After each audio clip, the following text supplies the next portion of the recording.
Welcome, welcome, welcome. I'm Dr. Arnold Nerenberg. I've been a clinical psychologist, a licensed clinical psychologist for well over 50 years. I've had the privilege and the job of walking upon this earth for over 84 years. So I'm going to share with you my insights and experiences with the hope of uplifting you and your loved ones for a lifetime. I'm a clinical psychologist, but I'm going to be talking about the psychology of religion and spirituality. The psychology of religion and spirituality. So I'm not going to be talking about it from a theological point of view. I'm not going to be talking about religion and spirituality from here's a correct path, this is a wrong path, these scriptures are correct, these scriptures are not correct. None of that. I'm not qualified to. And if I was qualified, I wouldn't want to do it. But as a psychologist, I can talk to you about the psychological factors of why people are into religion, what they're getting from their religion, why they leave a religion, and also the whole idea of spirituality. You have more and more people consider themselves spiritual but not religious. Almost all of us were born into a religion. I mean, you have over 1 billion Muslims, over 1 billion Hindus, over 350 million Buddhists. Then you have Baha'is, you have Judaism, you have Zoroastrians. So these are the world's major religions. And they've been around, some of them have been around for thousands of years. Now, if you look at the psychology, there's two parts to somebody being in a religion. Let's do that, because most people consider themselves a Christian, a Baha'i, a Muslim, a Buddhist, a Hindu, a Zoroastrian, a Jewish. Most people consider themselves to be one of those. You have atheists, you have agnostics, but most people fit into that. So two aspects to the reality behind people being in their religion. That is, how they got into the religion, and what happens if they leave the religion. That's an important factor. The psychology of what happens if you leave a religion, and what happens if you're in the religion. What's life going to be like for you, and how did you come into that religion? Now, by far, the biggest factor, by far, of why most people are the religion they are, happens to be who their parents were. For all religion, if your mother and father are Christian, very high probability you're going to be a Christian. If your mother and father are Muslim, highly probable you're going to be a Muslim. If your mother and father are Jewish, you're highly probable you're going to be Jewish, and so on down the line. By far, the biggest reason people are in the religion is birth. It's not because they went and investigated, whatever. That might be investigating, but that's not the reason they're in it. It's not just a coincidence that most people were religion about parents. Now, from what you'll hear from a spiritual point of view, and again, I'm not commenting on it because I'm a psychologist, people will say, well, I was chosen for this religion. A Christian might say, well, Jesus chose me. A Baha'i might say, well, Allah chose me for this. But I'm not going to go into spiritual explanation because I'm a psychologist. So I'm keeping away from that. I'm staying away from all theology. But just to let you know the explanation that people will give and from a spiritual point of view that some will give. Now, so that's understandable. Birth. You could say we didn't choose our parents. We didn't choose the nation we were born into. So most likely, if you're in America, your parents were probably Christian, and most people in America are Christian still. The demographics are changing, but that's still the case. If you live in Saudi Arabia, most likely your parents were Muslim, and most likely you're a Muslim, and that's how it goes. If you live in India, most likely your parents were Hindu, and most likely you're a Hindu. So it's no surprise. Now, some people leave the religion. So birth, you could call it accident of birth, where you were born. the nation you're born into. That will most likely, that's by far the most potent factor in determining what religion people say they ascribe to. Now, another part that will drive people, you have people who born into religion, and sometimes they get very inactive. They're not really involved, just nominally. They're a Christian or they're a Baha'i or Muslim, whatever, just nominally. But there are a lot of people who have the label but are not really into the religion.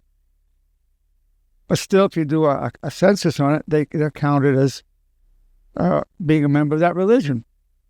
For the billion Muslims, over the billion Hindus, they'd be counted. Now, a big factor is when people become, they're not really into the religion as such, what will make a person really turn more to their spiritual identity as a soul? What will make them turn more to seeking guidance from a divine educator? Whether you're talking about Jesus Christ or Muhammad or Buddha or Baha'u'llah or Zoroaster or Moses or Krishna, or whichever religion, at some point you say, I want to get guidance. Let me see the guidance. And that's a big factor. But why would somebody want that guidance? Why would somebody say, I want to get deeper into a relationship with God, or deeper into my relationship with the divine intelligence, or my relationship with the higher power, or my relationship with the universe? Why would somebody do that? Part of the psychology that motivates this quest is suffering. Absolutely. If you were just happy all the time and laughing and smiling and having a good time, it's not very likely you're going to be on a true quest to find your spiritual path, your religious path. It's not likely. Could happen, but it's not likely. It's when people are suffering and they say, I'm just not wise enough and smart enough to deal with my life. It's just not going well. Making a lot of wrong decisions. My feelings get hurt easily. I get angry. Feel lost. I get depressed. I'm anxious. My relationship is not working out for me. My job is not working out for me. Suppose this. Let's find something else, some way out of this suffering. Another type of suffering, somebody becomes rich, they've achieved all their goals, a beautiful house and cars and yachts, and then they go, is this all there is? They chased it, they spent their lives devoted to it, and he says, is this it? So that's a type of suffering. The emptiness is a type of suffering. So people go, well, there's got to be something more. Now, at that point, a lot depends. At that point, what religion you turn to could very well depend on who you happen to be around. If a friend says, well, come on to church, you go to church and you feel this awakening and you've got a feeling there when you're all praying, and you say, this is it. And then you become a Christian because you have this awakening experience when you're there. That applies to any of the religions. They say, I just got a feeling. Powerful. This is it. A lot of people turn to God in religion. They call it finding religion in jailhouse religion. People, they're suffering in there. They're fine. They're not seeing their loved ones. They're not really doing the things they like to do. And a lot of people turn to finding God in that way while they're in prison. They're suffering. So they turn to God, and maybe around somebody who talked to them about a particular religion, and they start studying. And so it could be an experience that they have with a spiritual force, or it could be you're around people who show you love. And that could be a religion. It could be a spiritual path that's not in a religion, but you feel accepted. You feel love. I feel so good around these people. I can be myself. Being myself. It's like having a family, even better than a family. So you keep coming around them because they love you, and you come to love them. And so because of that feeling there, you have that good feeling. You're not lonely anymore. You've been lonely before, now you're not lonely. So that will lead to you saying, well, I'm going to be in this religion. I'm following this path. And let's say you were super depressed at the time. You say, well, this divine educator, whichever one it is, saved my life. I was at last. There's hope in life. I was down on my knees. And because of this scripture, this religion, I'm alive today. Because the person was hitting bottom and they were exposed to that. Now, somebody could say, well, from a spiritual point of view, and again, I'm not commenting on that because I'm a psychologist, not a theologian. They could say, well, God used that to bring you to this particular religion. That wasn't an accident. That's why it happened. That's how you turn to Christ. That's how you turn to Muhammad. That's how you turn to Baha'u'llah and so forth. You went through these things to bring you to this divine educator, to this religion, to God in this way. So that would be the spiritual explanation that people will give. I'm just talking about the psychology of it. So you have where you're born, your parents, suffering. Now you have some people who are actively investigating. So, I'm looking for something. I was raised this religion.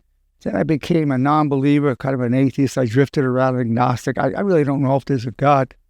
They start investigating. They go to this religious group and that religious group and that.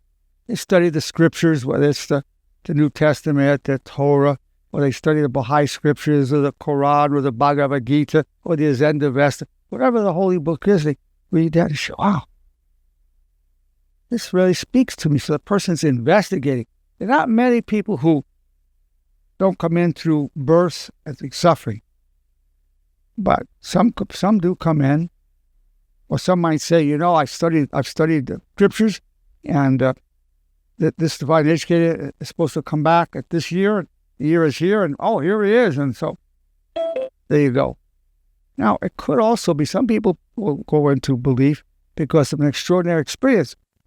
You have people who have what are called near-death experiences. They were in a surgery, and they flatlined. They were dead, clinically dead. A minute, 2 minutes, and then they come back and they say, I was dead.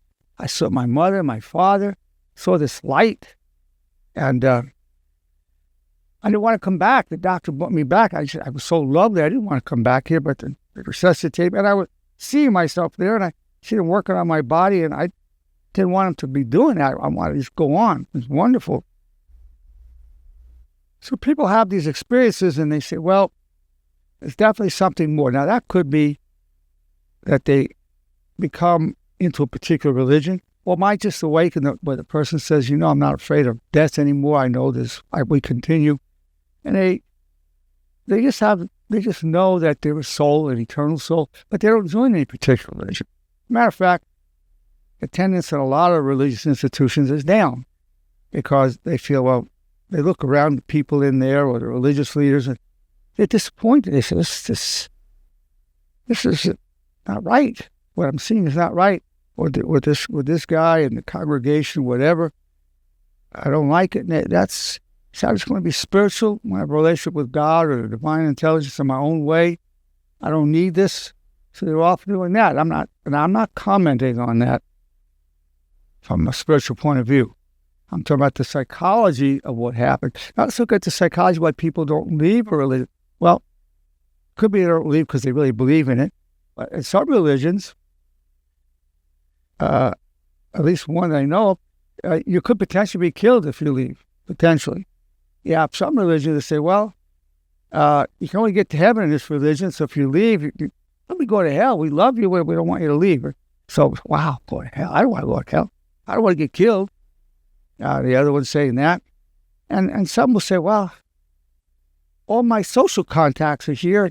I'll lose all these friends. They're going to, or my parents won't even talk to me. They'll disown me if I leave the religion. You have that also going on. I can't do that. They say if I wasn't born in this religion, I would be something else, but can't do it. Some people say, I can't do it. I can't betray my parents. I can't betray my grandparents, my ancestors. We've been in this religion for many generations. Can't do it. So the idea of leaving is like a disgrace, or you feel like you're betraying your heritage.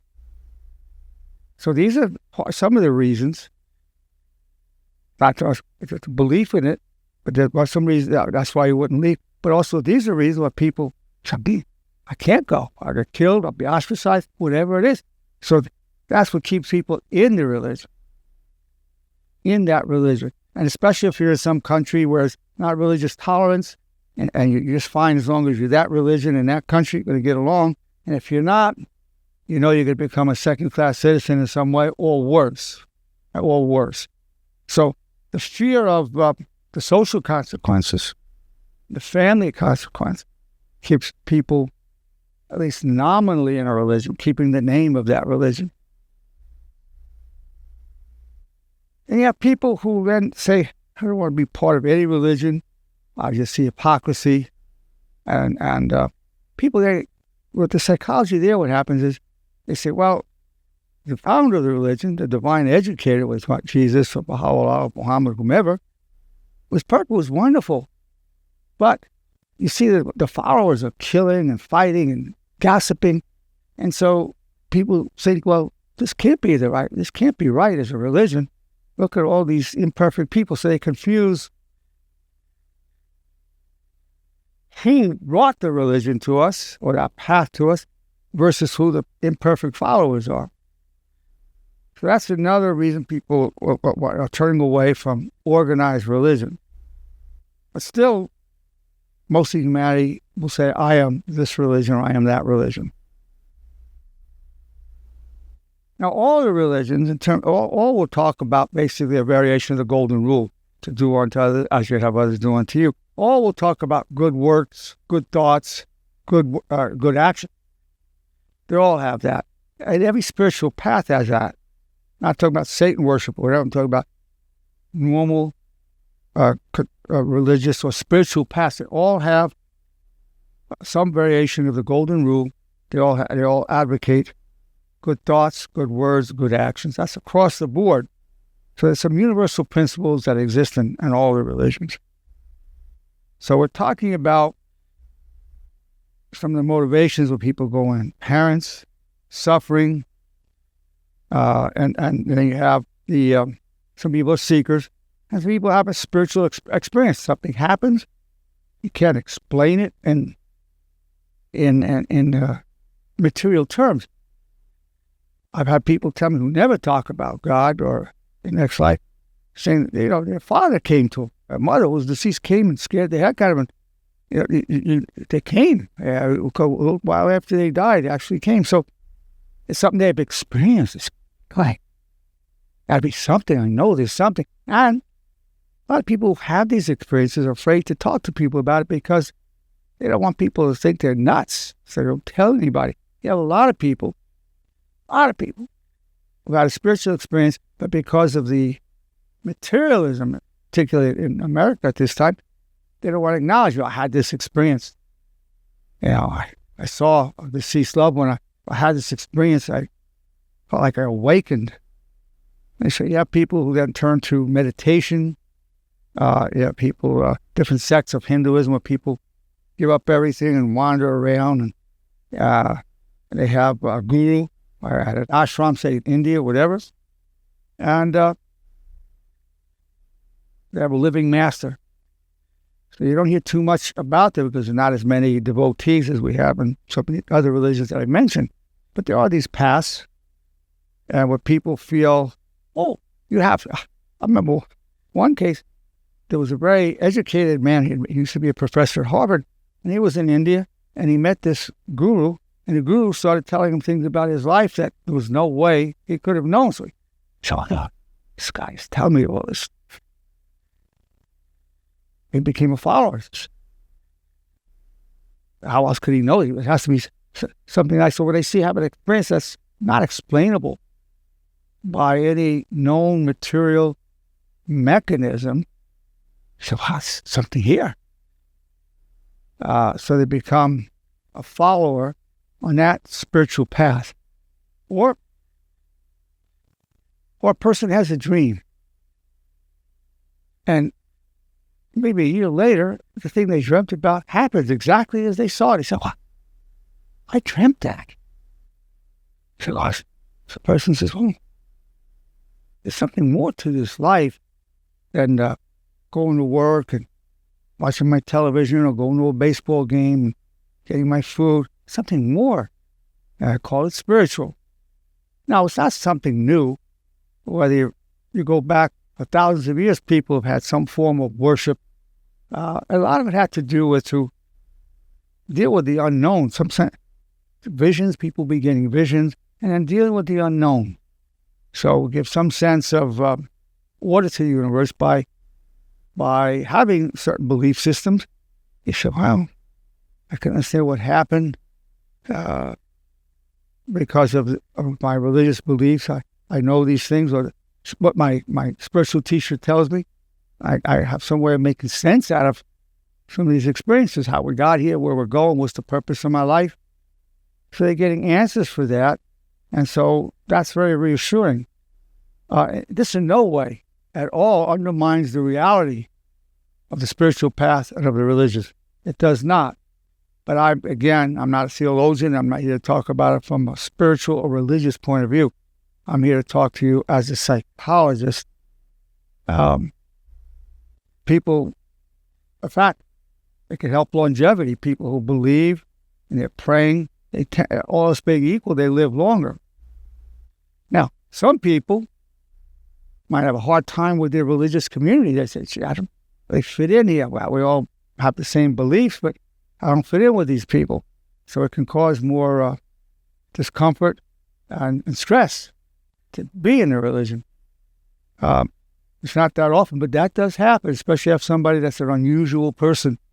They can't fit in. They're very deep, and maybe they're surrounded by people that are not as deep, and the people feel oppressed by them, and they feel oppressed by the people. So the person can't fit into a religious community, and but may stay faithful to the divine educator, the founder of the religion. So these are some of the psychological dimensions of religion and spirituality. And again, I want to emphasize that because I looked at it psychologically, in no way demeans or subtracts from the reality of what the religion is or who the author and founder of that religion is. No way diminishes that. Simply looking at it from that point of view, and in no way was detract from power, the goodness that was brought to that religion or spiritual path. That's real. And then there's also psychological factors that tie into it. That's my expertise. That's why I'm giving a commentary, the psychology of religion and spirituality. So, this has been a pleasure to present this to you. And as always, I want to open it up to our wonderful, beautiful audience, knowing that when you speak, people benefit as much or even more than when I'm speaking, as they feel less alone in their journey and struggles, feel part of a beautiful community. So I'm going to open it up for any comments or questions you have on the psychology of religion and spirituality. Hey, Dr. Nerenberg, this is John. John, always good to hear from you.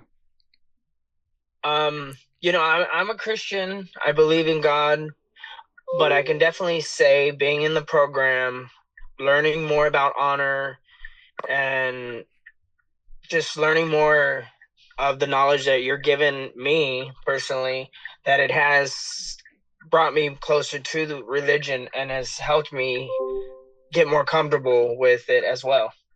I'm really glad you said that. I did one study, and we found we had about 200 people in the study, And we found out as people learn the honor teachings, the 4 commands of honor and the bridge, and we're reciting it 3 times a day, that it was about 70% said they got closer to God. I've had people tell me they're going more to their churches or they're reading more scriptures, whatever religion they're in, from following the way of honor. And of course, I've had people say, well, becoming an ambassador of honor, a devotee of honor, a disciple of honor, it was a springboard for me turning to God in this particular religion. So some definitely following the teachings of honor. John, what you just said, I hear a lot of that, where people feel closer to God. Some people say closer to divine intelligence. They feel more spiritual in this path as they follow the path of honor. I'm really glad you said that, John, because that's so true. Hey, Dr. Nerenberg, it's Joanne. Joanne, always good to hear from you, Joanne. Hi.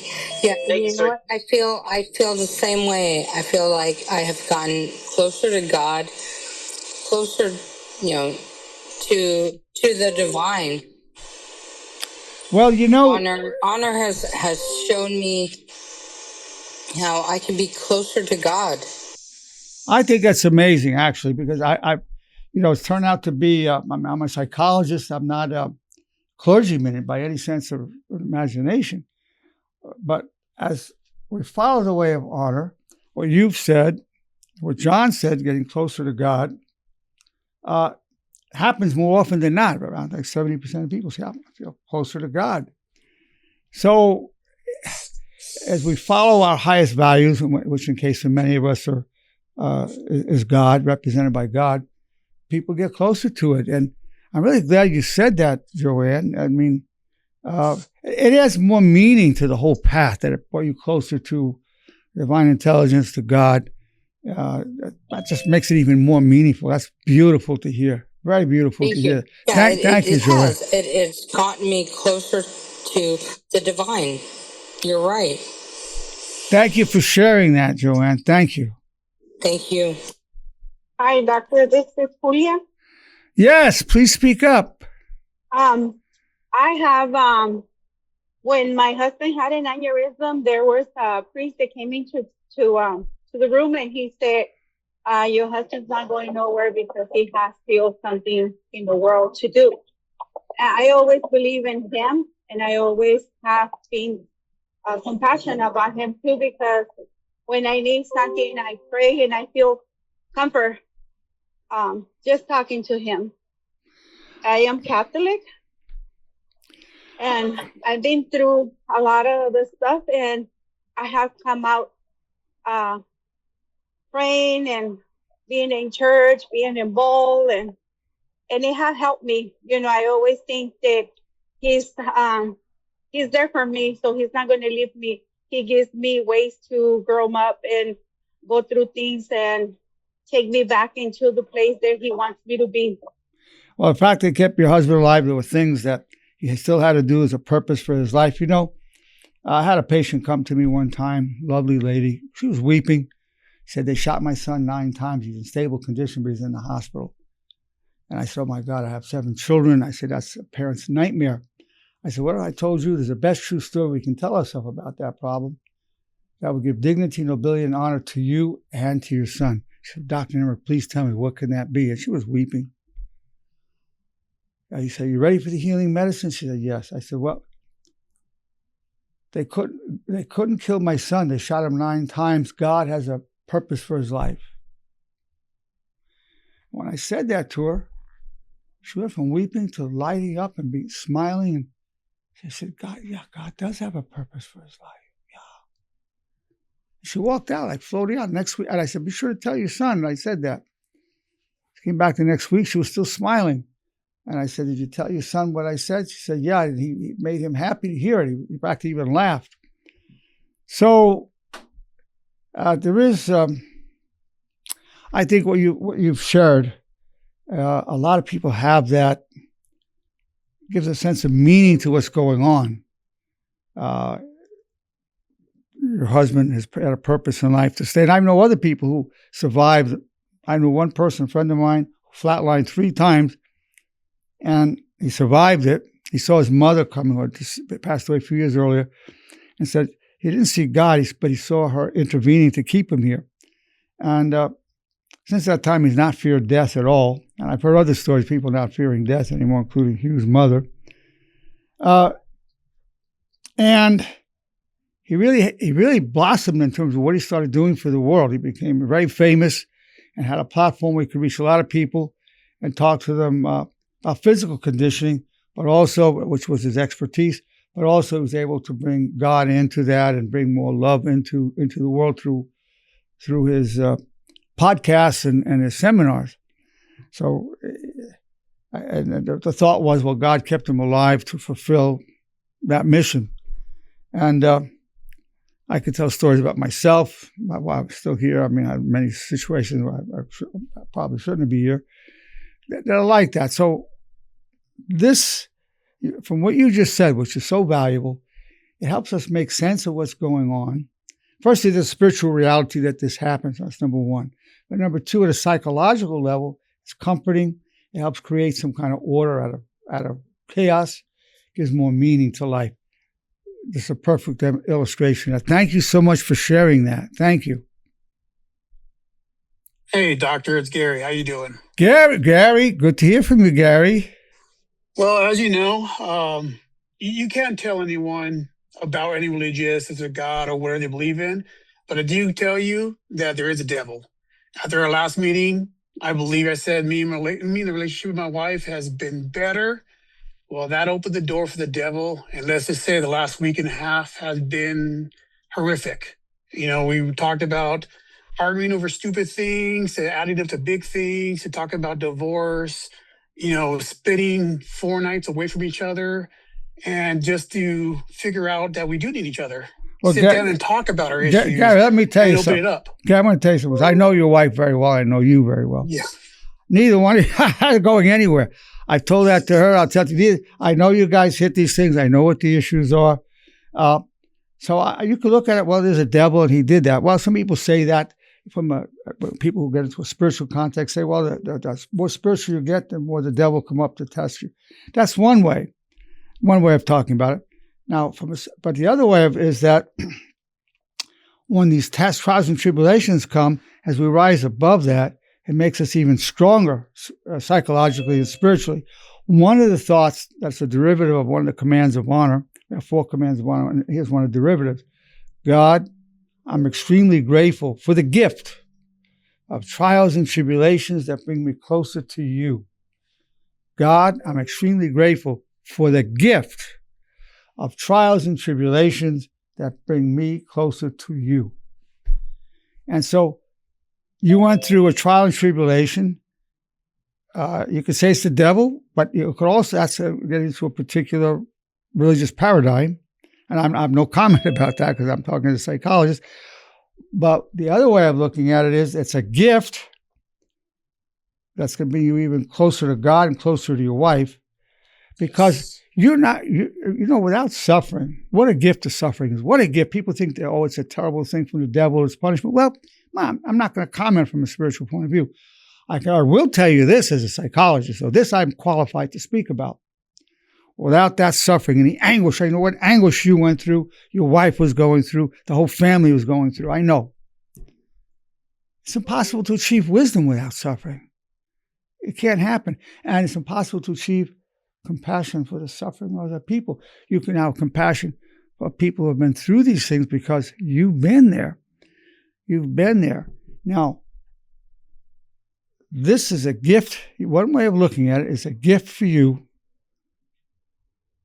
to make you commit even more to the Word of God, because you have found that you're not strong enough on your own. Or you were saying how well you were doing, and then boom. So you saw I'm not strong enough. It makes us humble. If we didn't have these failures, and that was a failure you went through, as we all have been through those failures, men would start thinking that we're God himself. We would think we're God. But we can't, because we've been brought down too often. We hurt too much. I know what a torment that was to you and to your wife and to the family. And I know, but I know you both so well. And I said to your wife, I'll say to you, neither one of you is going anywhere. I know it felt that way. I know lawyers were being talked about, all the rest. But I know you guys, you love each other. Now, you have to learn to recognize, you start getting, now, I'm going to give you, I've talked about this before as a psychologist. You're getting to that point, I just want to get rid of her. Or she's getting that towards you, you're getting it towards her. Then, you need to be able to say this. Close your eyes, you look. You try to see her face. You may not be able to see it. There's a veil of separation. And you go, I love you. I cherish you. I adore you. And that's why you're really upset with her. Why you want to leave her. But you're speaking light into that darkness. I'm talking to you as a psychologist. That works. It doesn't make all the bad things go away, but it honors the connection that's there, because you can't define love by a feeling. Feelings come and go. It's a commitment to love. That's the commitment. So I love you. I adore you. I cherish you. You have to be using that. Joanne. Yes, Joanne. So right. Gary, thank you so much for that. Thank you. Yes. It's honored to the one you love, because when I lost my Jerry, I threw myself into the arms of God, and just knowing how much I loved him and how much he loved me, it was the one thing that brought me through this. So I agree with you wholeheartedly. Well, I know I know your connection to Jerry, and it's a beautiful thing you had that in your life. You know, I want to ask you something, Gary. Are you there, Gary?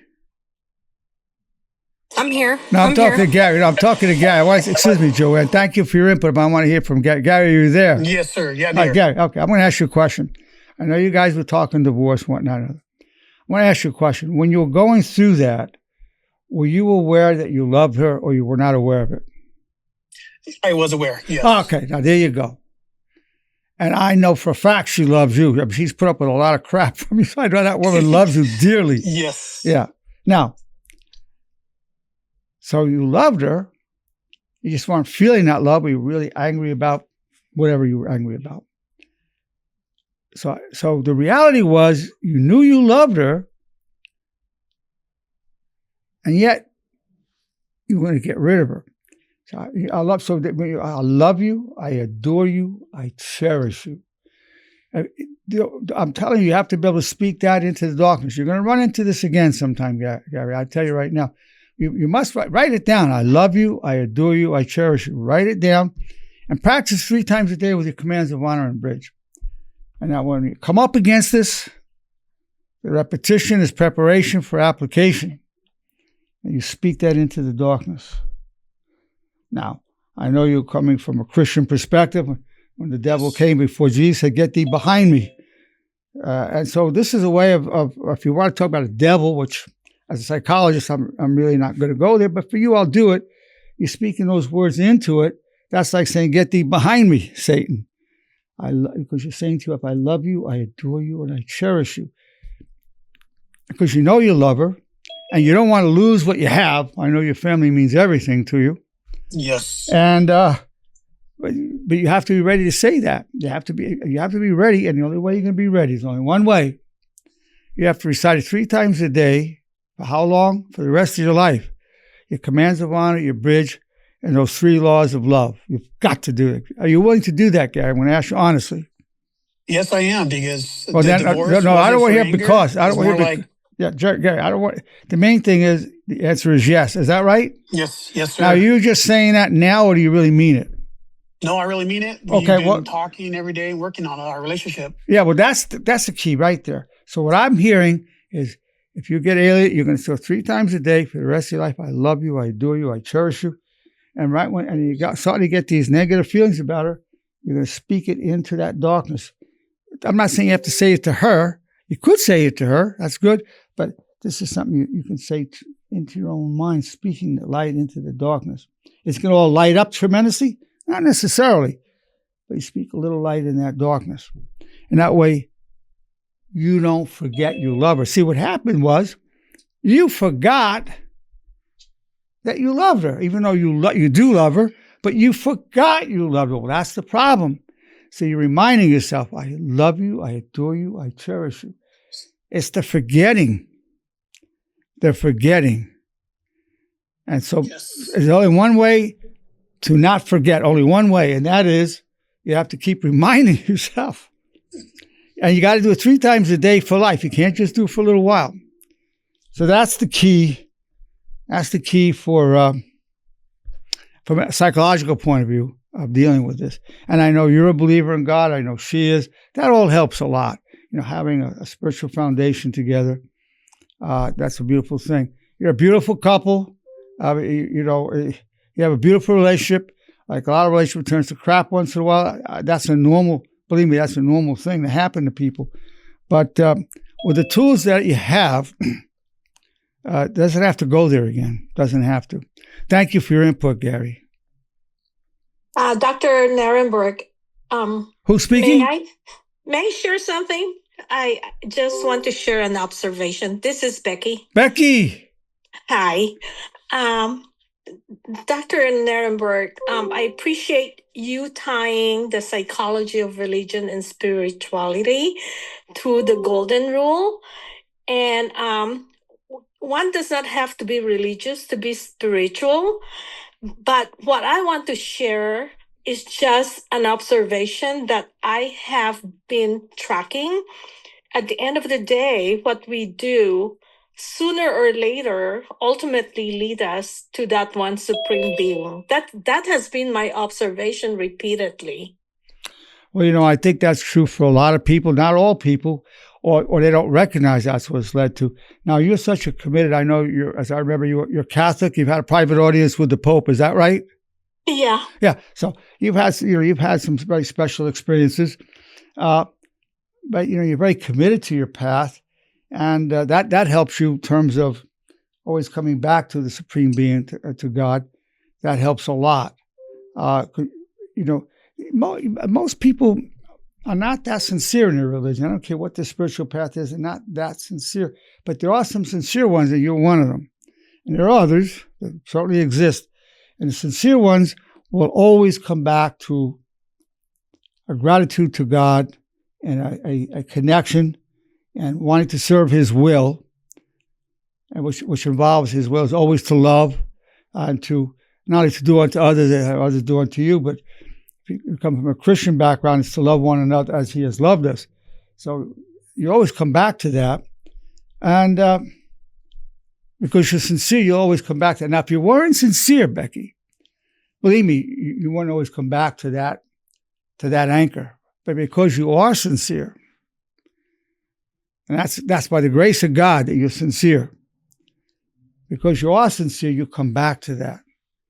That's a beautiful thing, and and that's going to stay like that the rest of your life. I know it will, no doubt in my mind. Thanks for sharing that, Becky. Thank you. Nerenberg. Yes. How are you, sir? This is Antonio Cobos. Yes, good to hear from you. How are you, sir? I'm very sorry I missed a couple of your meetings last time because my Zoom was messed up. Well, I'm glad you made it today. But Amber was very kind to help me out. So I'll make sure that you get it this time. And yeah. So I've been listening to it, and you're right, sir, Doctor. Yeah, it is. To me, I'm a really believer of God. I'm a Christian. And yeah, what you were saying makes a lot of sense in many ways. So sometimes, when about faith, what do you think about faith? Like really faith. Like okay, let me speak about faith for you. Okay, so I was asked a very, very good question.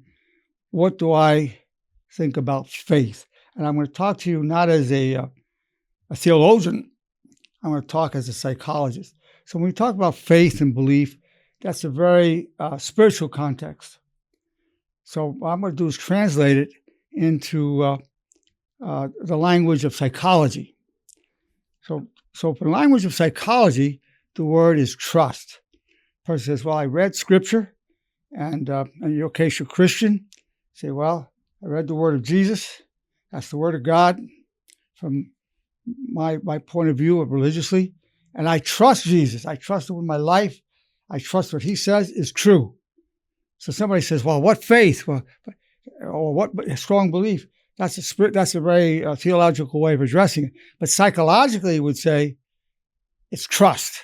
You trust Jesus. You trust the word of Jesus, and you'll follow that word because you have total trust.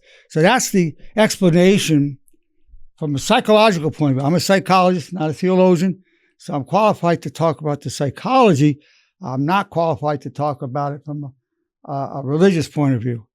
But I am qualified to tell you that's what it means psychologically. That was a very, very good question. Wonderful. Dr. Nerenberg, Jorge here. Jorge! What a pleasure. Always, always. Good evening, sir. Good evening to the community. You mentioned earlier that we didn't choose the religion we were born into. Mostly that's the case, yeah. And my question is, like, once you start, questioning the religion you were born into, how do we stop or even work out that feeling of guilt, towards questioning? Oh, wow. Boy, that's a great question. Great question. If you're raised in a religion and you're going to church or synagogue or temple or the mosque, you're raised with that, often there is a guilt about going away from it. And that guilt is some kind of, the guilt is not about just even the religion. It's a guilt also could be about betraying your parents or your grandparents, going away from them. And they may be really disappointed. They may even be hurt that you're leaving. You're leaving that. So there's some pain. The guilt could be about that.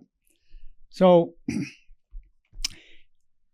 that, we were given a mind and intellect so we can investigate. We're brought up with a religion, but we also were given a mind and intellect so we can ask a question. Why is this happening? Why do we do this? Why do we do that? And you get an answer and you're not satisfied with it. So, well, that doesn't really satisfy me, that answer. It's not your fault that doesn't satisfy you. You're just being honest. It just doesn't satisfy me. That doesn't really explain what I'm asking. And I can't subscribe to this and being genuine. So if I continue on this, I'm going to be fake. I'm going to be false. I'll be pretending to be one of the group, and I'm not. So that's even worse.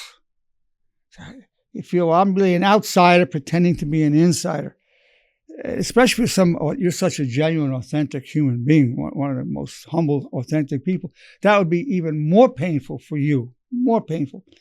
But the guilt of going another direction, perhaps even finding another religion, and there could be some who say, well, you're lost, you've lost your way, you've sinned. It could be all kinds of statements about you. You say, well, God gave me an intellect, He gave me a mind, and this is what it led me to. You are a true seeker. You're a seeker of truth. And this is where your investigation took you. And I understand the guilt is natural, but here's what you want to tell yourself. Firstly, I could tell you shouldn't feel guilty, but that doesn't mean you'll stop feeling guilty. So what you need to say is, God forgives me and I forgive myself. God forgives me and I forgive myself. And that doesn't mean all the guilt goes away, but God forgives me and I forgive myself. That's the best you can do when you're having guilt. And you really did your best. If you would have found answers that made sense to you, you would have stayed in your religion, absolutely. But it wasn't adding up. What you saw didn't make sense to you. I would say you had no choice. You couldn't stay with it. It just didn't ring true, what was being said. So Well, I have to go where it rings true. And that's how you started your exploration. It takes courage. But again, the guilt, God forgives me and I forgive myself. All religions and all spiritual paths look at God as all forgiving, merciful, a merciful God. So you want to count on that. And I said, I forgive myself.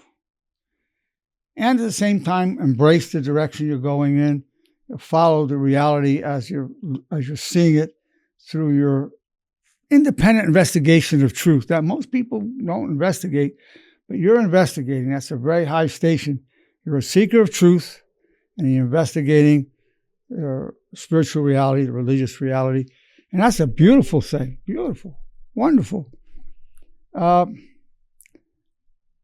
So you're on the right path, but I understand. But the guilt is understandable, and I've just given you a good way to deal with it. Thank you so much. Oh, thank you so much, Jorge. Joanne again, and I'm a Catholic, and you have just you've stretched your arms over all of our religions. What you said was so beautiful. It's true. I mean. Thank you, Joanne. I don't want to cry. Oh, you can cry. Go ahead and cry. That's good. Tears are beautiful. Your tears are beautiful. Go cry. Go and cry. This is so true. Yeah. It's like, it doesn't matter if you're Jewish, if you're Catholic, if you're, whatever. We all love Jesus. And it's just a beautiful thing. And thank you for saying that. Thank you for sharing that with us. Thank you I appreciate you saying that. I wanted to share it because I'm a psychologist, but I'm a man. I'm on the journey like everybody else. And I thought by sharing that, it would give a perspective of what you do go through if you call yourself something other than what you grew up with. So thank you for acknowledging that. Hugh, you have something you want to say? From a psychological standpoint, what do you think of the phrase, no atheists in a foxhole? Oh, yeah, Hugh said, from a psychological viewpoint, what do I think about the phrase, no atheists in the foxhole? So, they would dig in the First World War, Second World War, they would dig these holes, and the guys would be in there with their guns and whatnot, and their fellow soldiers. And as the shells would be landing, a lot of people who maybe thought they were atheists would start screaming for God's mercy. Oh, God, please help me. So when at the moment of desperation, many will call out to God. And so you can look at that from a psychological point of view, that a certain percentage, I'm not going to say all atheists, all agnostics have that, but some part of the people sense there's something more, but need something pretty dire to bring it out. So the bombs are coming over, shrapnel's going, the guy next to you got his head blown off. Say, God, please protect me. Oh, God, please.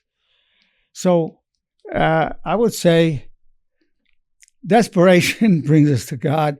I think desperation is part of the way, from a spiritual point of view, people say, well, desperation brings you to God. From a psychological point of view, I'll say desperation opens up the possibility there's a God, or even the hope that there's a God. There's always the hope. A person can be an atheist, they might say. If you say to an atheist or agnostic, do you believe you're an eternal soul? The most honest answer a person can give. As a matter of fact, my father was not a religious man. I said, Dad, do you believe you're an eternal soul? And he gave me the answer that would be accurate for anybody to say who's not a big believer in a particular spiritual path or religion. He said, son, I sure hope so. So I would say, now he wasn't an atheist, but he never talked about God either. Although he would say things like, the spirit rules the mind rules the body. So he would start talking like that, but he didn't want anything to do with any religion at all. Anyway, So I know one guy, he's a confirmed atheist, who even want me to read these books proving there's no God. I said, if I read that book, I'd still got to believe there's God. But he said he was that kind of guy. But then one time he said to me, he says, I want to believe. I want to believe, but I'm too much of a cynic. I can't do it. So in the foxhole, getting back to the point psychologically, that desperation's so bad. If this man were in a foxhole in a war, he might just scream out for God out of hope and desperation, or some part of him that knows that there's God. But he wanted to believe. Like my father said, I hope so. I hope we're eternal souls. You know what's funny, Doctor? It's Joanne again. I'm sorry. But I had a friend who told me he didn't believe in God. And I told him, what? He's like, I don't believe in God. And I told him, I smiled at him and I told him, that just you saying you don't believe in God shows me you believe in God. And a year later, literally a year later, he became the most reformed again Christian. Wow. And it was beautiful. Yeah, but what brought him into that? What brought him to become that devout Christian? What did that? These are all great points. These are wonderful. Everything that's being brought up is so universal, so relevant. Well, it's my pleasure to present to you the psychology of religion and spirituality. It's been a great privilege to be here with you.